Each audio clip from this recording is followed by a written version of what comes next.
বিরিয়ানি হোটেলে নানান রকমের সবজি হোক বা মিষ্টির দোকানে কচুরির তরকারি থেকে সিঙ্গারা, বাঙালির পাতে আলু ছাড়া যেন সবটাই অসম্পূর্ণ। কিন্তু পাইকারি বাজার বা কোল্ড স্টোর থেকে আলু আনা, ধোয়া, খোসা ছাড়ানো আর নির্দিষ্ট মাপে কাটার ঝক্কি পোহাতে একসময় কালঘাম ছুটে যেত ব্যবসায়ীদের। দিন বদলেছে, এবার অর্ডার দিলেই আপনার দোরগোড়ায় পৌঁছে যাচ্ছে রেডি টু কুক কাটিং আলু। এতে একদিকে যেমন কমেছে ব্যবসায়ীদের খাটনি, পাশাপাশি আলু কাটিং করে স্বনির্ভর হচ্ছেন গৃহবধূরাও। আমার এখান থেকে সব রকমের আলু সাপ্লাই যায়, সবজি সাপ্লাই, মানে যে রকমের মাল যায় আমার এখান থেকে সব সাপ্লাই যায়। অর্ডার দিলেই আমরা সেই সাপ্লাইটা দিয়ে দিই। পাশাপাশি তো এখানে দেখছি আলু, বিভিন্ন আলু কাটাও হচ্ছে। হ্যাঁ, এটা কোনো হোটেল, মিষ্টি দোকান যারা সাপ্লাই, আমরা সাপ্লাইটা দিই। অর্ডার দিলে তারা আমরা সেই মালটা সাপ্লাই পাঠিয়ে দিই যে কোনো জায়গায় কেটে, যে কোনো মাল কাটা গোটা যে মালটা দেবে আমরা সেটি সেইভাবে তৈরি করে দিই। কাঁচা সবজির পাশাপাশি আলু কাটিং করে, হ্যাঁ, আমাদের এইগুলো সাপ্লাই আসে দোকান থেকে, অর্ডার আসে, আমরা সেই মালটা দিতে হয় আমাদের। যে তাদের যে লোকটা লাগে সেই লোকটা আমরা দিয়ে আমরা এখান থেকে কাটিয়ে দিয়ে আমরা সেই প্রফিটটা নিয়ে নিই তাদের কাছ থেকে। যে আলু ভুজিয়া হবে, আলুর সে পোস্ত হবে, তরকারি হবে, দম হবে, বিরিয়ানির হবে, মিষ্টির দোকানে হবে, ঘুগনি আলু হবে, যে রকম আলু আমাদের অর্ডার দেবে সেই রকম আমরা সাপ্লাই দিই।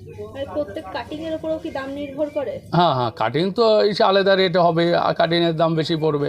তখন আমার যে লেবার খাটছে তার লেবার লাগছে না, সেই হিসাবে সেটির দাম বেশি। তখন এটি 12 টাকা হলে আমাদের ওই 14 টাকা দাম হবে, 2 টাকা বেশি দিতে হবে আমাদের কাটার জন্য। মানে শহরে কতগুলো দোকানে মোটামুটি এখন আপনি এই কাটিং আলু সাপ্লাই দেন? আমাদের মিষ্টির দোকান, হোটেল নিয়ে মোটামুটি 100 দোকানে মাল যায়। হ্যাঁ, দিন দিন বাড়ছে বিভিন্ন খাবারের দোকানের সংখ্যা, কিন্তু অনেক সময়ই পাওয়া যায় না পর্যাপ্ত কর্মী। তাই অল্প সংখ্যক কর্মী দিয়ে কাজ চালাতে গিয়ে হিমশিম খেতে হয় ব্যবসায়ীদের। আর এই সুযোগকে কাজে লাগিয়েই এক অভিনব ব্যবসা শুরু করেছেন স্বস্তিপল্লীর ডাকুয়া পরিবার। সবজি ব্যবসার পাশাপাশি তারা শুরু করেছেন রেডি টু কুক আলুর ব্যবসা। এখন আর বস্তা বস্তা গোটা আলু নয়, অর্ডার দিলেই দোরগোড়ায় পৌঁছে যাচ্ছে সাইজ মতো কাটা আলু। বিরিয়ানির জন্য বড় পিসের আলু হোক কিংবা আলুর দম বা আলু পোস্তের জন্য নির্দিষ্ট সাইজের কাটা আলু, সবই মিলছে এবার কেজি দরে।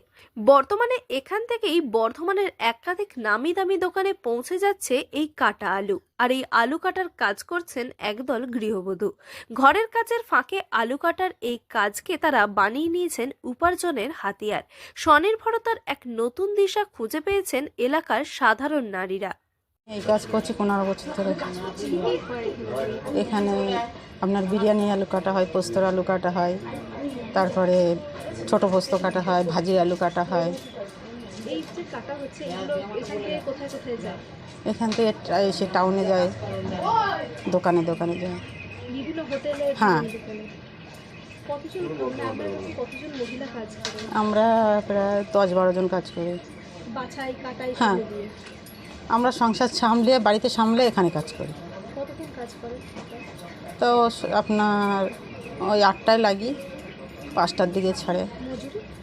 মজুরি আপনার যেরকম শ্রেণী সেরকমই পয়সা হয়। মোটামুটি মানে আমাদের 400 টাকা করে দেয় পার ডে। সময়ের সঙ্গে তাল মিলিয়ে পাল্টাচ্ছে ব্যবসার ধরনও। আর এই বদলের হাওয়াকে সঙ্গী করেই ডাকুয়া পরিবারের এই অভিনব উদ্যোগ শুধু যে ব্যবসায়ীদের দুশ্চিন্তা কমাচ্ছে তাই নয়, বরং গৃহবধূদের হাতে তুলে দিচ্ছে অর্থনৈতিক স্বাধীনতার চাবিকাঠি। রান্নাঘরের 4 দেওয়ালে চিরচেনা সেই আলু কাটার দৃশ্যই এখন বদলে গেছে এক লাভজনক কুটির শিল্পে। পূর্ব বর্ধমান থেকে সায়নী সরকারের রিপোর্ট, লোকাল 18 বাংলা।